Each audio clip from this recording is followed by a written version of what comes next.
Let's get right into it. Number 10. Your body can give birth. Imagine this. A few days after a person dies, a small pale hand emerges from their body. This isn't a scene from a B-grade horror movie. It's a real-life, albeit incredibly rare phenomenon known as coffin birth or post-mortem fetal extrusion. The very thought of it is a horrifying blend of the natural and the deeply unnatural. A woman who is pregnant dies, and as her body begins to decompose, the gases build up inside her abdominal cavity. This creates immense pressure, essentially turning her body into a pressure cooker. As the gases expand and push against her organs, the pressure can become so strong that it forces the fetus out of the body through the birth canal. It's a spontaneous process, completely without muscle contractions or any of the biological mechanisms of real labor. The fetus is, of course, no longer alive, but the result is a deeply unsettling and macabre echo of life. This phenomenon has been documented in various historical medical texts and forensic reports, a gruesome testament to the relentless and sometimes bizarre power of decomposition. It's a stark reminder that even in death, the human body can still perform an imitation of its most fundamental biological functions. Number 9. You can get goosebumps. You know that feeling when a spooky movie sends a chill down your spine and suddenly all the tiny hairs on your arms stand up? That's your body's fight or flight response, a primal reaction to fear or cold. Your body releases adrenaline, and a small muscle at the base of each hair follicle, called the erector pili muscle, contracts. This makes the hairs stand on end, a reflex we inherited from our furry ancestors who used it to make themselves look bigger and scarier to predators. After you die, your body might not have a beating heart, but some of these smaller systems can still have a temporary, bizarre life of their own. For a few hours after death, the erector pili muscles can still contract.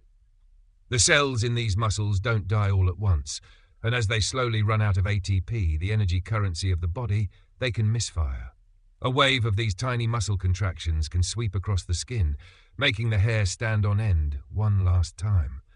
So if you're ever near a body and you see the hairs on their skin stand up, it's not a ghost.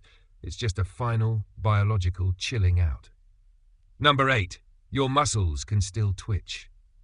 You've probably seen a dead frog's leg twitching when zapped with a current in a high school biology class. It's a classic creepy science experiment. Well, the same principle can happen with human muscles after death. The human brain is the master controller, sending signals through the nervous system to make your muscles contract. When the brain dies, this command center goes silent. But the muscle cells themselves don't die instantly. They still have some stored energy, specifically adenosine triphosphate or ATP, which is what powers muscle contractions. For a brief period after death, these muscle cells can be hyperexcitable. Any remaining electrical energy, or even external stimuli, can trigger them to contract one last time. This can cause a sudden, involuntary twitching or spasm. It's not the body trying to come back to life.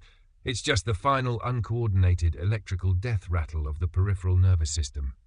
This is a common sight for morticians and is one of the many reasons why the body can seem so active and, well, alive after it has already died. Number 7. You get a death tan. You've probably heard of rigor mortis, the stiffening of the joints and muscles after death. It's one of the most well-known post-mortem phenomena, but what you might not know is that your body also gets a death tan. After the heart stops pumping, gravity takes over. The blood, no longer being circulated, begins to settle in the lowest parts of the body. This process is called livor mortis, or post-mortem lividity. Wherever the body is in contact with a surface, like the ground or a bed, the capillaries get compressed and the blood is prevented from pooling there. This leaves those areas looking pale or white, while the rest of the body, where the blood has settled, takes on a deep reddish-purple hue. This discoloration becomes fixed after about 12 hours. If the body is moved after this time, the original discolored pattern will remain, a ghostly, permanent record of its last position. It's a macabre version of a tan line, a physical manifestation of a person's final resting pose, and an essential piece of information for forensic scientists trying to determine if a body was moved. Number 6. Your body can moo and groan. There's a reason funeral homes often keep the viewing area quiet and closed off from the embalming room. It's not just for privacy. It's to avoid some truly unsettling noises. As the body begins to decompose, gases like methane, carbon dioxide and hydrogen sulfide build up in the intestines and lungs. Sometimes when a mortician or a family member is moving the body, the internal pressure from these gases can be released.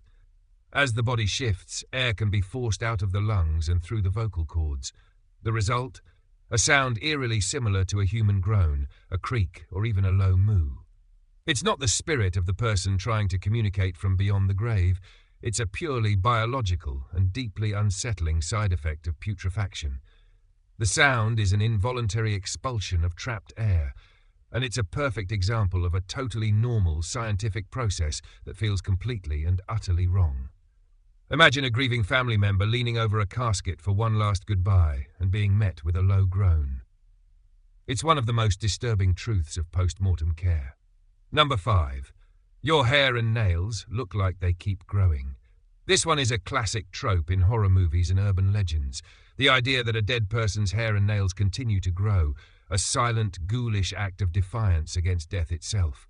The truth is much less fantastical, but no less creepy in its own way.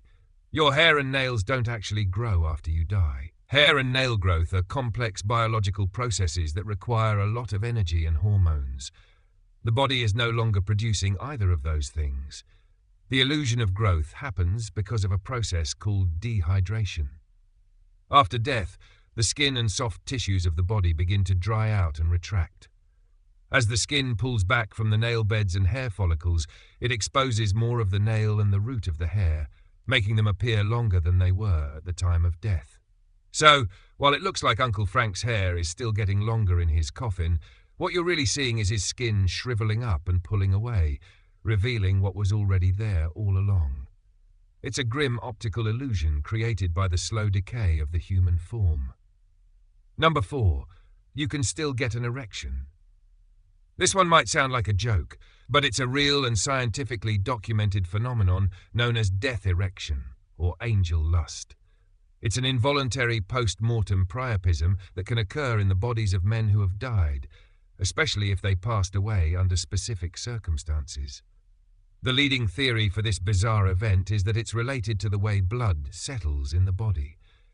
When the heart stops, blood pressure drops, and blood begins to pool in the lower parts of the body due to gravity. If a man dies face down or is hanging, this can cause a significant amount of blood to accumulate in the pelvic region.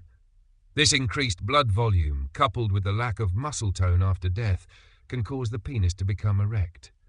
It's a purely mechanical process, a morbid side effect of gravity and decomposition, and has nothing to do with any kind of sexual arousal.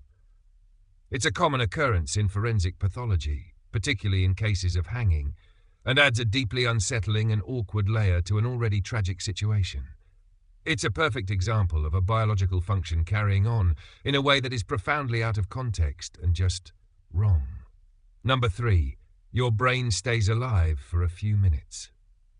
We've all seen the scene in movies where a person flatlines and the doctor rushes to shock them back to life. But what if the person isn't completely gone? The popular notion is that when the heart stops, the brain immediately ceases all activity. The reality is far more complex and, frankly, a little creepy. When a person dies, their brain doesn't just switch off like a light bulb. The heart may stop pumping oxygenated blood to the brain, but the brain cells don't all die at once. Instead, they begin a slow and silent shutdown. During this period, which can last for minutes, the brain can still show a surprising amount of electrical activity. Scientists have recorded brain waves in deceased individuals that are very similar to those seen in deep sleep, or even during moments of heightened consciousness. This has led some researchers to theorize that the final moments of life might involve a dreamlike state or a flood of memories. For a brief, terrifying window after you are pronounced dead, your consciousness, or some part of it, might still be present, trapped in a silent, dying brain. It's the ultimate glitch in the system, a tiny pocket of life clinging on after the body's main power source has failed. Number 2. Your eyeballs flatten. The human eye is a remarkable organ, and its shape is crucial to how it works. A healthy eyeball is a sphere, kept firm and round by the internal pressure of a jelly-like substance called vitreous humor. This pressure is what keeps your retina pressed against the back of your eye, allowing you to see clearly. After you die, the heart stops and blood circulation ceases, but the body continues to undergo a series of chemical changes. Over the next few hours, the vitreous humor begins to slowly lose its internal pressure. Without this pressure, the eyeball loses its firm, spherical shape. It begins to collapse in on itself, becoming soft and floppy. The medical term for this is tache noire de la sclérotique, which literally means black spot on the sclera, the white part of your eye. A dark, dried-out area will also appear on the surface of the eye where the eyelids don't fully close. It's a key sign for forensic pathologists who can use this to estimate the time of death. The once vibrant eyes that saw the world are reduced to a withered, flattened husk, a stark and disturbing physical manifestation of the end of sight. Number 1. You get eaten by your own gut.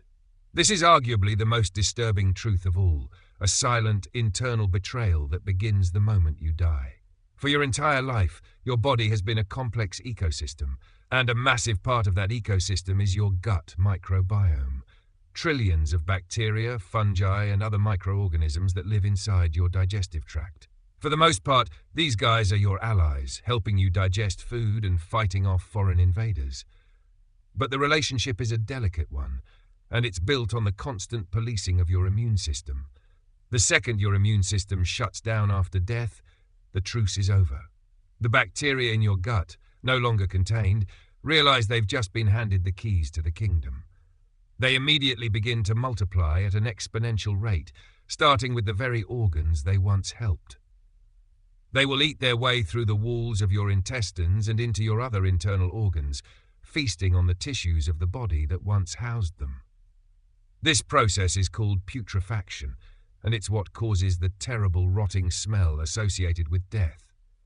The bloated, discolored appearance of a decaying body isn't just from gas, it's the visible aftermath of a microscopic army turning against its host and consuming it from the inside out.